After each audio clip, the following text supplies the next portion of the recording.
The 10-6 Atlanta Braves open their series against the Miami Marlins tonight in Truist Park. Here is your 10-minute scouting report for today's game.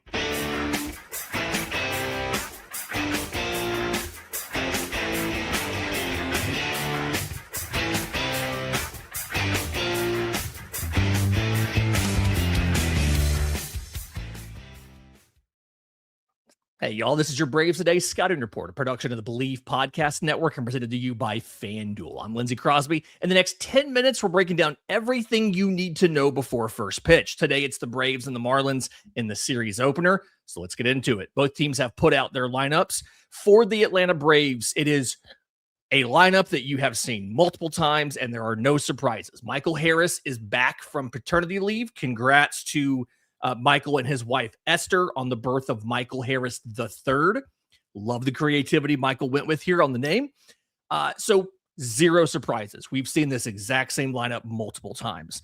The Marlins, I went ahead and pre-wrote a lot of the scouting report today, and I got 8 of the 9 spots right. It's this kind of a static thing for them as well. Center fielder Jacob Marcy, a left-handed hitter leading off. Switch hitter Xavier Edwards playing second base and batting second. Agustin Ramirez, who is the more power-minded and defensively compromised catcher, is the DH today, batting third. He's a right-hander. With Liam Hicks, who does play first and catch behind the plate, cleaning up. He's a left-handed hitter. Otto Lopez at shortstop, batting fifth, right-hander. Owen Casey, right fielder, big power, big whiff, lefty, batting sixth. Connor Norby, playing first base, batting seventh. Heriberto Hernandez is the guy that I got wrong, batting eighth, playing left field. He's a right-handed hitter. And Graham Pauley playing third base. He's a left-handed hitter. So it's a lot of flipping between lefty, righty, lefty, righty, lefty, a lot of patterns like that. This entire roster has 3 hits off of Grant Holmes. Liam Hicks is 1 for 2. Otto Lopez is 1 for 2. Xavier Edwards is 1 for 7. Connor Norby, Agustin Ramirez combined 0 for 7. Speaking of, how pitchers have done, the starter here is Eury Pérez. We need to talk about the baby goat, okay? What you need to know, he is 1-1 with a 5.06 ERA, but don't let that number fool you. He literally has the best stuff as measured by Stuff Plus in baseball. It's a 118 on the Fangraphs model. Chris Sale is second in baseball with a 115. That being said, Eury Pérez's location score in that same model is an 88, the second worst score in the majors this year. The guy who does have the worst score, by the way, Joe Boyle of the Rays, he made his first start of 25 against the Braves in Tampa, gave up no earned runs or hits across 5 innings, walked 2, struck out 7. And Eury's stuff, he's very fastball dependent. We can start with the left-handed pitching here. 51% four-seamer. And then from there, 13% slider, 13% changeup, 11% sweeper, 10% curveball, 2% cutter. That four-seamer averages 98.3 miles an hour. He will throw you almost anything, 0-0. And, 1-0, 1-1 early in the count, he's throwing the mix to you, right? Later in the at-bat, 2-1, 2-2, 3-1, 3-2, it's mostly heaters. It's mostly fastballs from Eury Pérez. Right-handers, it's a similar story. He likes to go with the mix early, mostly breaking balls in this case, sweeper, slider, things like that. 1-2 especially, he almost never throws a fastball.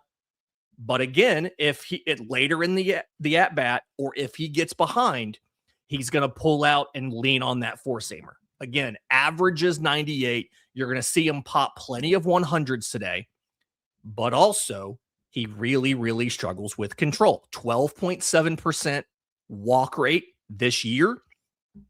And that's going to be the big question. Is the stuff is really good? The last time the Braves played a starter that had really good stuff, it was Jose Soriano, and he shut them down. And the Tampa Bay version of Eury, being Joe Boyle, same thing. He shut them down last year. Really good stuff. You got to be disciplined and not chase it out of the zone.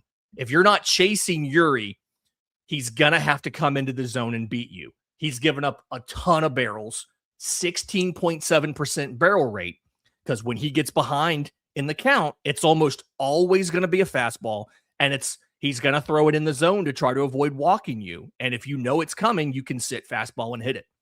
Be patient, let him get himself into trouble, and you can respond off of that. The other thing is there's going to be a little bit of a mental hurdle for Eury Pérez to battle tonight. In his career, in 3 career starts against the Braves, he has a 12.19 ERA. In 2 starts in Truist Park, he has a 17.47 ERA. It is the worst mark for Pérez against any opponent in his career or in any venue where he's made more than 1 start.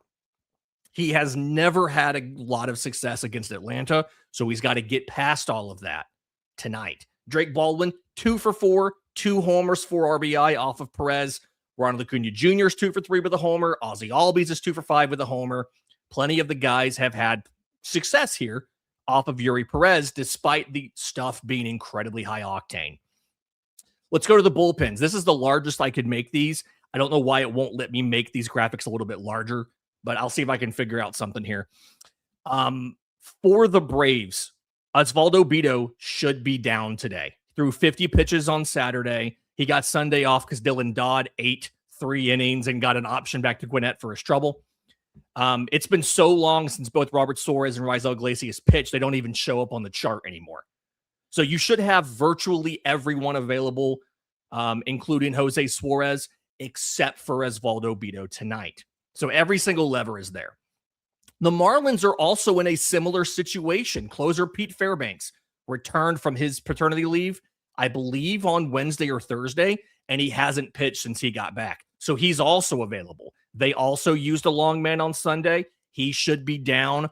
Everybody else should be available, right? They do have 2 lefties, John King and Andrew Nardi. Their closers are obviously incredibly rested. All their setup men are there. No one team has an advantage in the bullpen over the other. Both of them are in a similar situation where the long man is down, the pen is rested. Outside of that, including the closers. Real quick, couple thoughts I have on this game. We already kind of mentioned Eury Pérez. You got to make him come into the zone. You got to get him behind in the count so he can see some fastballs and hit some fastballs. I'm curious to find out, though, again, they really struggled with Jose Soriano, but that was on the road. Them being at home, having that advanced Tragic pitching machine, were they able to replicate and did they all get reps against Eury Pérez on that machine? Did they practice those 99-mile-an-hour fastballs? Did they practice the sweepers and everything else, right? Michael Harris, he missed a couple days. How well does he do getting back into the lineup? Mike Yastrzemski, I'm really curious to see if he can get going in this one, simply because ever since the first series of the year, he's been pretty poor. I'm a little curious to see what happens. Braves Today sponsor FanDuel does have the Braves favored by a 1.5 at home. The overall line is 8.5 runs. I like Atlanta in this one. This is just something where Grant Holmes is going to have to minimize the walks. This is a thing that's been a problem for him as a starter. 2.46 strikeouts per walk. He has 11% walk rate on the year.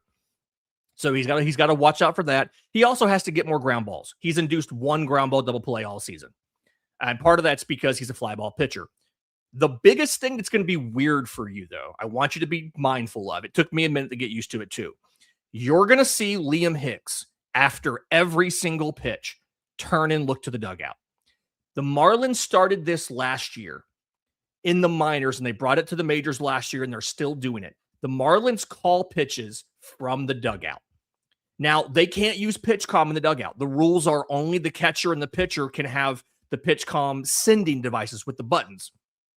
So in the dugout, the pitching coach is doing the signs to signal pitches. He sends that to the catcher. The catcher hits pitch comm and sends it to the pitcher. They're doing this because in the dugout, they have all of the information, all of the data on the ideal sequencing and how to attack these hitters and everything. And it works. It's worked for them so far. Since they started doing it, their pitching has been better. So sequencing, they're going to have the edge on Atlanta tonight. They're going to be very good at that. It's going to come down to, can Eury Pérez put those pitches into the zone or not?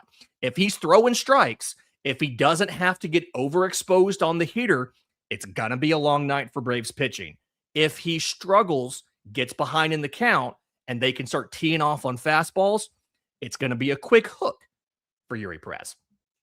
That's your Braves Today Scouting Report. If you want the deeper analysis, the lineup breakdowns, and everything behind the numbers, make sure you're subscribed to Braves Today. Enjoy the game. We'll be back after it with the postcast over on Locked On Sports Atlanta and today's 3 things over at bravestoday.com.